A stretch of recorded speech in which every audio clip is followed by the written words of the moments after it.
नमस्कार दोस्तों, कैसे आप सभी। मैं सोहेल पटेल एमपीपीएससी योद्धा के इस ऑनलाइन प्लेटफॉर्म पर आप सभी का स्वागत करते हैं। आइए शुरू करते हैं आज का अपना लेक्चर। देखो, आज हम अपना एक नया टॉपिक पढ़ रहे हैं, साधारण ब्याज एवं चक्रवृद्धि ब्याज। ठीक है, अभी हम बेसिक पढ़ेंगे उसके बारे में।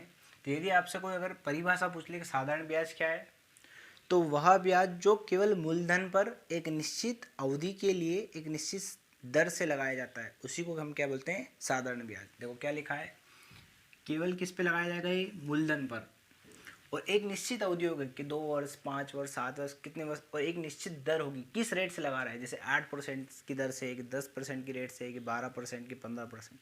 ये दर से, कभी आपने अगर बैंक से लोन लिया होगा तो आपको अच्छे से पता होगा क्या है, एक निश्चित दर भी होगी। तो ये आपको याद रखना है, इसी को हम क्या बोलते हैं, साधारण ब्याज। अब देखो, साधारण ब्याज का फॉर्मूला क्या होता है। इसी साधारण ब्याज को हम इंग्लिश में बोलते हैं सिंपल इंटरेस्ट। इसलिए साधारण ब्याज को हम पूरा ना लिखते हुए सिर्फ ऐसा ही लिखेंगे, पर मैं अभी लिख देता हूँ यहाँ पे कि साधारण ब्याज। किसी को पता है साधारण ब्याज का फॉर्मूला क्या है? कमेंट के माध्यम से आप बताइए। साधारण ब्याज, तो मैं देखो ब्रैकेट में लिख रहा हूँ एस आई। एस आई क्या है, ये सब इंस्पेक्टर मत कर देना आप, क्या है, सिंपल इंटरेस्ट। तो साधारण ब्याज बराबर होता है मूलधन, मूलधन जो दे रखा है, जितना हमने ले रखा है, इनटू दर। दर मतलब कितनी रेट से लगा रहे हैं हम ब्याज, इनटू समय, कितने समय के लिए हम ले रहे हैं, और डिवाइड बाय 100। ये फॉर्मूला आपको याद रखना है। ये फॉर्मूला बहुत इंपॉर्टेंट है। अगर आपसे कोई पूछ ले सिंपल इंटरेस्ट का फॉर्मूला बताइए, तो साधारण ब्याज क्या होता है, मूलधन गुणित दर गुणित समय डिवाइड बाय 100। एक चीज़ और होती है मिश्र धन। क्या होता है मिश्र धन, कोई बताएगा? मिश्र धन, तो जब मूलधन में हम ब्याज जोड़ देते हैं तो इसी को क्या बोलते हैं, मिश्र धन। तो मिश्र धन बराबर क्या होगा, मूलधन प्लस ब्याज। जब मूलधन में हम ब्याज जोड़ देते हैं तो क्या बन जाता है, ये मिश्र धन। रहेगी बात आपको याद? ठीक है दोस्तों, हमारे पास एक प्रश्न है कि 2200 रुपये का 4% वार्षिक दर से 8 वर्षों के बाद साधारण ब्याज कितना होगा। तो बहुत ही सिंपल सा है। देखो हमसे क्या पूछ रहा है आपको, साधारण ब्याज। तो सबसे पहले हम लिखेंगे दिया है। क्या लिखेंगे, दिया है। क्या दिया है हमें, आप खुद बताइए मुझे, दिया है। सबसे पहले हम लिखेंगे मूलधन। बताइए आप, मूलधन कितना दे रखा है। मूलधन को ही मैं पी लिख दूं, कोई दिक्कत तो नहीं। मूलधन कितना दे रखा है, देखो मूलधन 2200 रुपये। 2200 रुपये मैंने मूलधन लिख दिया। फिर मुझे क्या दे रखा है, दर, वार्षिक दर। ये आपको जरूर लिखना है, वार्षिक है कि कौन सी है ये।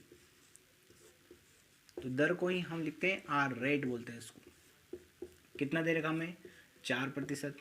समय हमें कितना दे रखा है, समय को ही मैं टी लिख दूं, टाइम। तो समय कितना दे रखा है, देखो 8 वर्ष। और हमसे क्या पूछा है कि साधारण ब्याज ज्ञात कीजिए। साधारण ब्याज क्या करना है, इसी साधारण ब्याज को मैं लिख सकता हूँ सिंपल इंटरेस्ट। ये हमें क्या करना है, ज्ञात करना है। तो हम जानते हैं, देखो मैंने आपको बताया था, ये आपको हमेशा लिखना है। अभी मैंने बताया है साधारण ब्याज का फॉर्मूला। तो हम जानते हैं, क्या जानते हैं हम जानते हैं। अब देखो मैं पूरा ना लिखते हुए लिख रहा हूँ साधारण ब्याज, इसी को मैं लिख देता हूँ सिंपल इंटरेस्ट बराबर क्या होता है, तो मूलधन। और मूलधन को पूरा ना लिखते हुए मैं सिर्फ इतना ही लिख सकता हूँ। ठीक है, अभी मैं पूरा लिख देता हूँ, मूलधन गुणित दर गुणित समय डिवाइड बाय 100। बस आपको क्या करना है, इसमें वैल्यू पुट करना है। और आपको एक बात और याद रखना है, जब आप मेंस कॉपी में आंसर लिखें तब आपको सिर्फ एक ही पेन यूज़ करना है, वो भी ब्लू का या ब्लैक का, दोनों में से सिर्फ एक पेन। नहीं तो पता चले हम अभी डिजाइन बनाने लगे, एक से ब्लू का लिखा फिर ब्लैक का लिखा। अगर बच्चों, अगर आपने 2 पेन यूज़ करे तो आपकी कॉपी चेक नहीं होगी। इसको एक विशेष मार्क माना जाता है कि आपने चीटिंग करी है। ठीक है, इस बात का हमेशा ध्यान रखना। एक ही पेन का यूज़ करना है, वो भी बॉल पेन। ठीक है, तो मैं वैल्यू रख दूंगा यहाँ पे। मूलधन कितना है, देखो मूलधन कितना है 2200 रुपये, इंटू दर कितनी है, देखो यहाँ पे दर 4, इंटू समय कितना दे रखा है 8 वर्ष, और डिवाइड बाय 100। बस इसको मैं सोल्व कर लूँगा, मेरा आंसर आ जाएगा। देखो 2 जीरो से आपको क्या करना है, एक स्टेप वो लिखना है चूँकि यहाँ पे स्पेस नहीं है इसलिए मैं यहीं पे काट रहा हूँ। देखो 2 जीरो से 2 जीरो मैंने काट दी और इन दोनों का इंटू कर दूंगा। देखो 8 चौ कितना हो जाएगा 32, तो 32 इंटू 22, तो देखो 22 दूना कितना होता है 44 का 4 हाथ आया 4 और 22 ते कितना होता है 66 और 4 कितना हो गया 70, तो कितना आ जाएगा 704 रुपये क्या आ जाएगा ब्याज, सिंपल इंटरेस्ट। यही तो मुझे क्या करना है ज्ञात करना है। कुछ और प्रश्न हम लेते हैं। ठीक है दोस्तों, देखो हमारे पास एक प्रश्न है कि 6,000 रुपये पर 6% वार्षिक दर से 8 माह का साधारण ब्याज तथा मिश्र धन ज्ञात कीजिए। तो देखो हमने अभी तक जो भी पढ़ा था उसमें क्या पढ़ा था, समय को वर्ष में पढ़ा था। यहाँ पे क्या दे रखा हमें माह में, तो इसी माह को हमें किस में कन्वर्ट करना पड़ेगा वर्ष में। ये चीज़ आपको जरूर याद रखना है। ठीक है, तो सबसे पहले हम क्या लिखेंगे दिया है। हमेशा आपको लिखना है जब भी आप 7 नंबर में इस प्रश्न को सोल्व करें आप लिखिए दिया है। क्या दिया है मूलधन, मूलधन को क्या लिखते हैं हम पी से, और कितना दे रखा है देखो 6,000 रुपये। ठीक है, वार्षिक दर कितनी दे रखी है हमें ये भी जरूर लिखना है आपको। वार्षिक दे रखी है क्या दे रखी है, कभी कभी क्या रखता है अर्धमासिक भी दे रखा है, त्रिमाही भी दे रखा है। हमें क्या दे रखी 6% क्या है वार्षिक दर, तो वार्षिक दर कितना दे रखा है 6%। और देखो समय, ये खास बात है यहाँ पे। देखो प्रश्न तो पूरा सेम है, सिर्फ चेंज क्या है यहाँ पे समय। समय को इसने किस में दे रखा है माह में, तो समय टी बराबर क्या दे रखा है 8 माह। तो देखो हमने जो फॉर्मूला पढ़ा है वो क्या पढ़ा है वर्ष वाला, तो इसको वर्ष में कन्वर्ट करेंगे। तो वर्ष में कैसे कन्वर्ट करेंगे, तो आप चूँकि एक वर्ष में कितने माह होते हैं 12 माह होते हैं, ये तो आपको पता होगा बच्चों, कि ये भी नहीं पता है, ये तो हमें पता है ना एक वर्ष में कितने कितने माह होते हैं 12 माह। मुझे क्या निकालना एक माह की वैल्यू, तो एक माह का निकालूंगा तो इस 12 को क्या करूँगा उसके डिवाइड, तो 1/12 वर्ष बराबर क्या होगा 1 माह रहेगी बात। तो इस माह की जगह क्या रख दूंगा 1/12, तो 8 इंटू 1/12 ये क्या आ गया वर्ष में, बस ये वैल्यू निकालनी थी। तो देखो मैं इसको काटूंगा तो देखो क्या आएगा 4 से काट सकता हूँ, तो काटना ना है डायरेक्ट आपको लिख देना है। देखो 4 से काटो 4 दूना 8 और 36 12, तो 2/3 वर्ष। समय क्या गया 2, ये जरूर याद रखना है। अगर ये आपने गलती कर दी और 8 ही रख दिया है तो आपका उत्तर क्या हो जाएगा गलत। बाकी सब सेम है। देखो फॉर्मूला हम जानते हैं, साधारण ब्याज हमें ज्ञात करना है तो हम जानते हैं साधारण ब्याज का फॉर्मूला। बताइए कमेंट के माध्यम से आप बताइए कि साधारण ब्याज का फॉर्मूला क्या होगा। तो साधारण ब्याज को मैं सिर्फ लिख रहा हूँ देखो सिंपल इंटरेस्ट, आपको पूरा फॉर्मूला लिखना है। फिर लिखूंगा आप मूलधन, मूलधन को देखो मैंने पी लिखा, दर, दर को मैं क्या लिखूंगा आर इंटू टी, टी मतलब क्या आ गया टाइम, डिवाइड बाय 100। ठीक है, आपको मेन एग्जाम में पूरा फॉर्मूला लिखना है, एक साधारण ब्याज बराबर मूलधन गुणे दर गुणे समय डिवाइड बाय 100। ठीक है, अब मुझे कुछ नहीं करना है, इसमें सिर्फ वैल्यू रख देना है। तो सिंपल इंटरेस्ट बराबर क्या आ जाएगा पी। अब देखो पी की वैल्यू देखिए आप 6,000 इंटू रेट, दर कितना है देखो 6 और टाइम देखो अब कितना है 2/3, तो ये 3 देखो नीचे आ जाएगा इंटू 100। 3 कहाँ गया देखो इंटू, यहाँ पे अब काटना है। तो देखो मैंने क्या बताया था आपको, यहीं पे नहीं काटना है, एक स्टेप नीचे काटना है ताकि एग्जामिनर को सही से पता चल पाए कि आपने करा क्या है। तो देखो मैंने फिर से लिखा है इसको और 100 डिवाइड बाई 3। अब देखो 2 जीरो से 2 जीरो कट गई और 3 से मैंने काट दिया, देखो 3 दूना 6, तो 2 दूना 4 और 4 6 कितना हो जाएगा 24, तो 240 रुपये क्या आ जाएगा सिंपल इंटरेस्ट। अब देखो मुझे क्या निकालना है मिश्र धन, मैं इधर कर रहा हूँ। तो देखो मिश्र धन का फॉर्मूला मैंने अभी आपको बताया था कि मिश्र धन बराबर क्या होता है, मिश्र धन को मैं ए से लिखता हूँ, तो मिश्र धन बराबर होता है मूलधन, क्या होता है मूलधन गुणे मूलधन प्लस ब्याज, तो प्लस क्या आ जाएगा ब्याज, साधारण ब्याज, साधारण ब्याज है तो साधारण ब्याज आ जाएगा, चक्रवृद्धि ब्याज है चक्रवृद्धि ब्याज आ जाएगा। तो मूलधन कितना है देखो 6,000 रुपये और ब्याज कितना है देखो अभी निकाला मैंने 240 रुपये।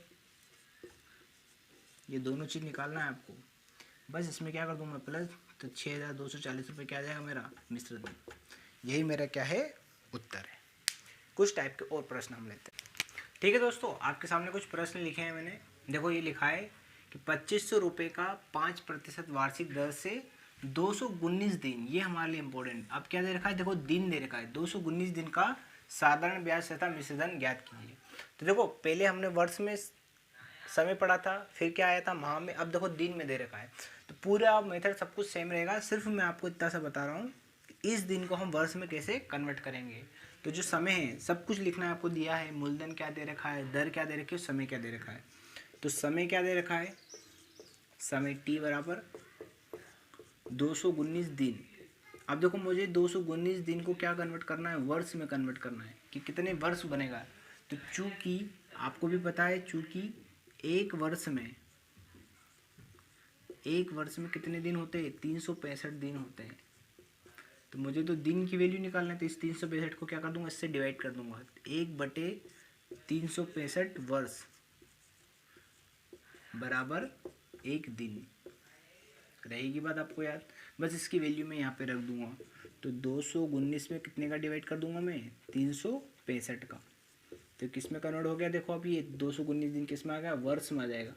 बस इसको सोल्व करना है आपको। तो देखो सोल्व करने का सबसे अच्छा तरीका है, आप कितने से हम इसको काटें। इससे अच्छा है कि हम 219 के भी फैक्टर बना लें और 365 के भी फैक्टर बना लें। तो 219 का फैक्टर बनाओगे तो देखो इधर साइड में आप जो रफ कॉपी होती है वहाँ पे बनाना। तो देखो ये आएगा 3 × 73 और ये आएगा 5 × 73। देखो 73 से 73 कट जाएगा तो कितना बच जाएगा, 3/5 वर्ष। बस आपको कुछ नहीं करना, बस आप फॉर्मूला लगाना है साधारण ब्याज का और इसको सोल्व करना है। कमेंट के माध्यम से बताइए कि इसका साधारण ब्याज क्या होगा और मिश्र धन क्या होगा। ठीक है दोस्तों, अब एक और प्रश्न हम ले रहे हैं।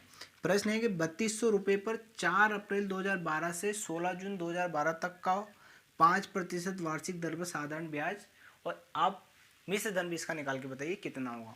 अब देखो सिर्फ समय चेंज आ रहा है, सब कुछ सेम है, सिर्फ समय निकालना है हमें। तो देखो इसमें मुझे समय निकालना है, ठीक है। तो हल में आपको सब कुछ लिखना है कि दिया है क्या दे रखा है, मूलधन कितना दे रखा है 3200 रुपये, जो दर है वार्षिक दर वो कितने दे रखी 5%, और समय।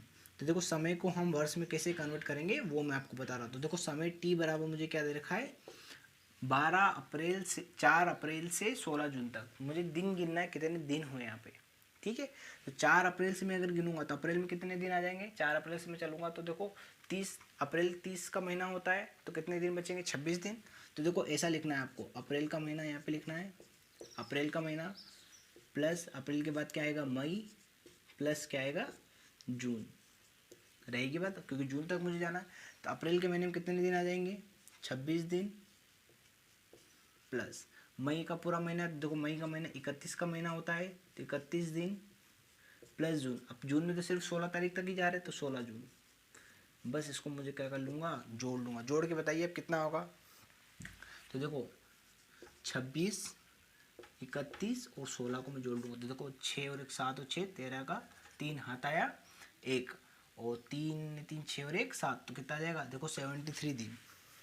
टोटल कितना आ जाएगा आप बताइए मुझे, कितना आ जाएगा 73 दिन। देखो अभी भी हमारा प्रश्न यहाँ पे सोल्व नहीं हुआ, ये हमसे सिर्फ दिन निकला है। हमें तो क्या करना है, समय को वर्ष में ज्ञात करना है। तो देखो अभी हमें समय को दिन को वर्ष में कन्वर्ट करते हैं, तो क्या करते हैं 362 का डिवाइड कर देते हैं। तो वर्ष में अगर मुझे इसको कन्वर्ट करना है 73 दिन को, तो क्या कर दूंगा 362 से डिवाइड कर दूंगा, तो ये क्या जाएगा मेरा वर्ष। और 73 से 362 कितनी बार जाएगा, 5 बार। रहेगी बात यार, क्योंकि 365 को मैं लिख सकता हूँ 5 × 73, 73 से 73 कट जाएगा, ठीक है। ये आपको साइड में करना है, ये हमारी क्या होती है, प्रैक्टिस होती है। प्रैक्टिस करने पर ये आएगा आपको, तो क्या आ जाएगा 1/5 वर्ष। बस आपको पूरा फॉर्मूला लगाना है, फॉर्मूले में सारी वैल्यू रखना है और इसको सोल्व करना है। और कमेंट के माध्यम से बताइए कि इसका साधारण ब्याज क्या आएगा, और मिश्र धन भी आप बताइए कि इसका मिश्र धन क्या होगा। आज के लिए इतना ही दोस्तों, धन्यवाद। यदि मेरी वीडियो आपको पसंद आती है तो आप लाइक शेयर एंड सब्सक्राइब जरूर कीजिए।